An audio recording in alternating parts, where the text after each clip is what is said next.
Today is Monday, February 21st. We'll tell you about Russia's latest steps toward war and the small chance left for negotiations. Also, former President Trump debuts a new platform to speak his mind online. Plus, a recall so big that popular stores are having to shut down.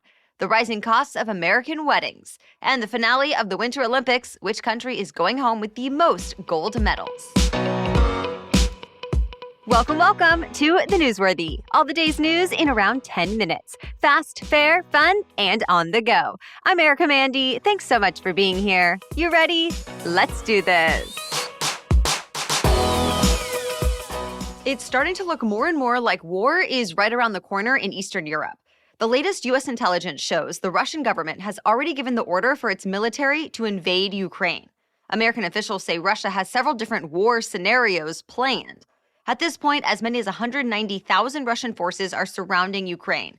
And the intelligence shows about 40 to 50% of them have moved into combat formation. Over the weekend, Russia held regular military drills around Ukraine's border, as well as naval drills in the Black Sea and nuclear drills close by.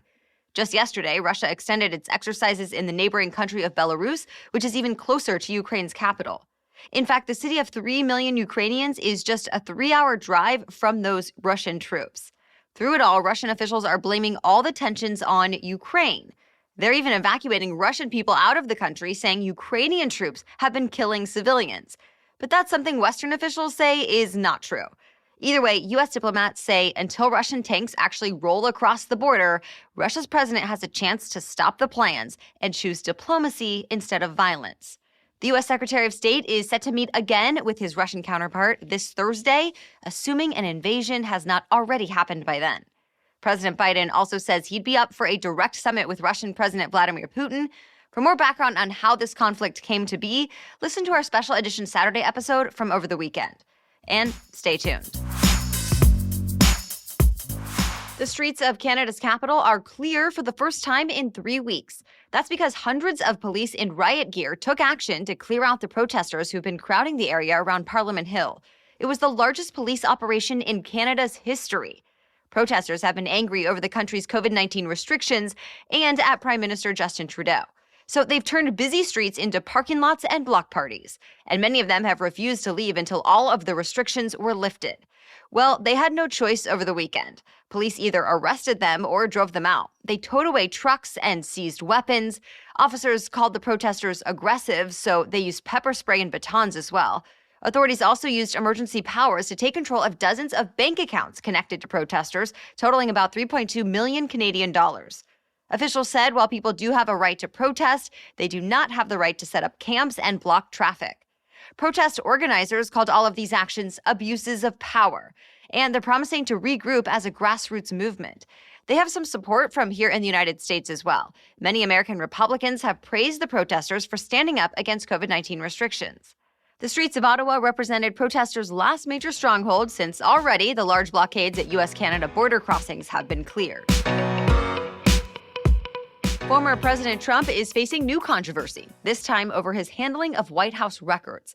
The National Archives and Records Administration says it found classified national security information at Trump's new home in Florida.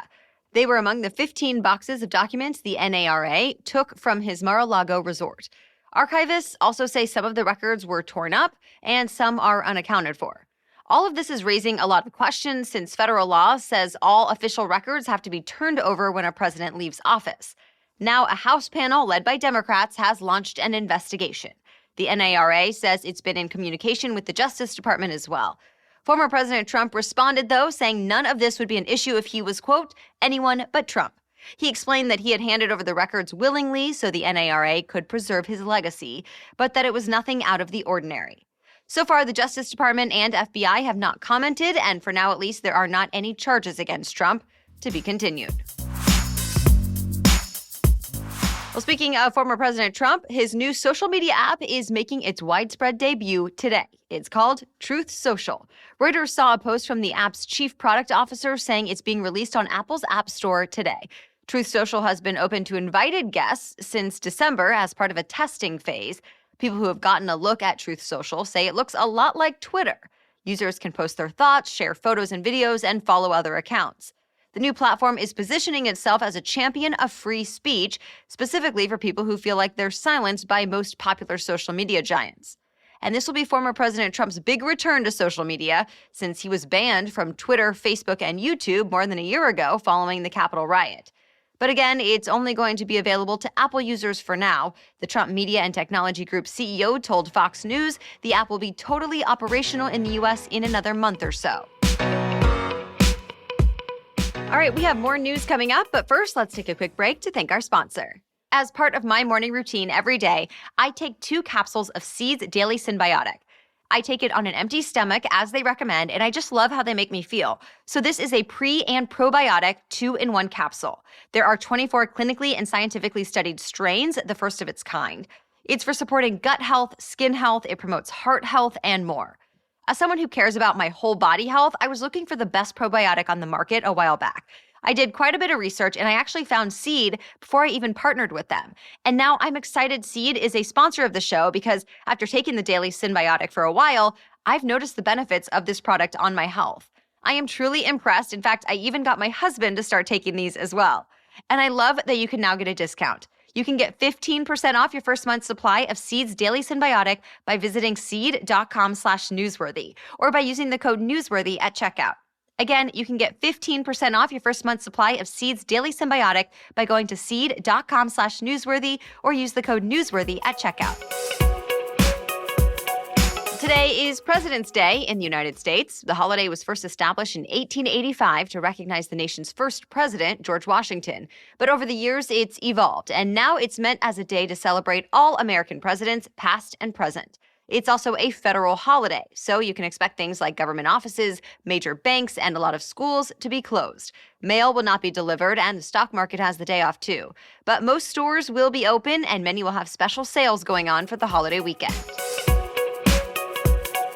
In a story that could turn your stomach, more than 400 Family Dollar stores are closing and a lot of items are recalled. It's because the FDA found a huge rodent infestation at one of the company's distribution warehouses in Arkansas. The agency said it did a fumigation and found more than 1,100 dead rodents and a lot of other unsanitary conditions there. Since items from that infested warehouse were shipped out to hundreds of stores in the South, there's now a big recall. It covers all kinds of things like food, medicine, pet food, and makeup that were sold in January 2021 all the way through this month. They were sold in Family Dollar stores across Alabama, Arkansas, Louisiana, Mississippi, Missouri, and Tennessee. The company is also closing more than 400 of the affected stores while the recall happens. The Family Dollar spokeswoman said the company takes these kinds of situations seriously and they're cooperating with the agency. The FDA is urging people to throw away any of the recalled items bought from affected stores in the past 13 months, but says food in sealed packages or cans is okay as long as they are sanitized. You can check if your store is part of the recall with the link in our show notes. One of Americans' favorite fruits got the okay to come from Mexico again, but it may cost you. Remember, avocado imports from Mexico to the U.S. were suspended more than a week ago because a U.S. plant safety inspector in Mexico was threatened. But the suspension was short. The USDA is now lifting the ban and giving exports the green light once again. But grocery stores could still have smaller inventory and higher prices. One economics professor told USA Today he thinks a price hike is coming in about a week, but said any shortages would be short-lived. The fruit has become a staple in the U.S., where per capita consumption of avocados tripled since 2001 to 8 pounds a person in 2018. A football coach who's suing the NFL just got another job on an NFL team. The Pittsburgh Steelers hired Brian Flores as an assistant coach. He's the former head coach of the Miami Dolphins, who filed the lawsuit against the league and 3 teams earlier this year. That suit says they all have racial discrimination in their hiring practices. Flores and his lawyers say the lawsuit will go on, even though he landed a new gig with a new team. To get technical, he's now the senior defensive assistant and linebackers coach for the Steelers, even though several reports say he's overqualified for that job. Not only has Flores been a head coach for the Miami Dolphins for 3 seasons, including 2 winning seasons, but he also spent 15 seasons as an assistant coach for the New England Patriots and has 4 Super Bowl victories to show for it. Steelers head coach Mike Tomlin said he's excited to have Flores and all the expertise he brings to the team. Well, the curtain has closed on the 2022 Winter Olympic Games in Beijing. On the last day of competition, American cross-country skier Jessie Diggins won Team USA's final medal in the Hell Marathon, also known as the women's 30-kilometer mass start final. That made her the first non-European athlete to medal in that event. And she did it even in ferocious winds and brutal temperatures, one day after she woke up with food poisoning. That brought the U.S. to 25 medals, to finish 5th overall behind Norway, Russia, Germany, and Canada. For a roundup, close to 100 countries competed in the Games, with nearly 3,000 athletes representing them. At yesterday's closing ceremony in traditional Olympic fashion, the Olympic flag was taken down and handed over from the host city to the new welcoming city, aka the next city to host the Winter Games.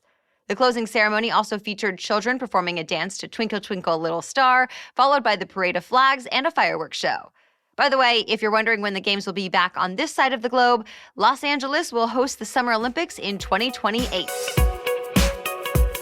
All right, that's it for your main news today. So now it's time for Money Monday, when we talk about one interesting money-related news story. But first, a message from our sponsor. It's surreal to me that my baby will be turning 1 this summer, and I'm so excited to see how he continues to grow and develop. And I love that KiwiCo grows with him, sending us exactly what's right for his age. Yep, KiwiCo's subscription lines are for kids of all ages, ranging from infants and preschoolers all the way to teens. Grown-ups are welcome to join in on the fun too. I also appreciate that KiwiCo is a super easy way for me to do something new and fun with my son without any extra work. Plus, it makes a great gift. I sent a subscription to my niece, and she loved it, especially a neat mirror illusions project that came with it. She thought it was really cool and interesting and didn't even realize how educational it was. And she gets excited every time a new KiwiCo box arrives. You'll be surprised at how high quality these materials are as well. These are real engineering, science, and art projects for children. Redefine learning with play. Explore hands-on projects that build creative confidence and problem-solving skills with KiwiCo.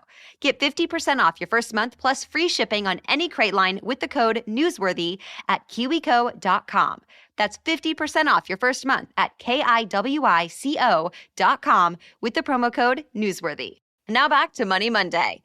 The price of a wedding make it even higher this year, if you can believe it. Wedding industry pros say they're preparing for a banner year with more weddings than we've seen since 1984. And experts say that is driving up the cost. With more couples planning to marry, venues are filling up, while DJs, event planners, florists, and photographers are also in high demand. In fact, the founder of the Wedding Report says he's expecting a 10 to 15% spike in the amount of money people have to spend to get married. He says vendors are taking advantage of the higher demand and charging more. That said, last year's price tag for the average wedding was about the same as 2019 before the pandemic. The popular wedding website The Knot says the average wedding cost about $28,000. And on top of the cost of the big day, newlyweds spend an average of $5,000 on a honeymoon and $6,000 on an engagement ring. All right, thank you so much for listening today and every day. We'll be back with much more news to know tomorrow. For now, have a great day.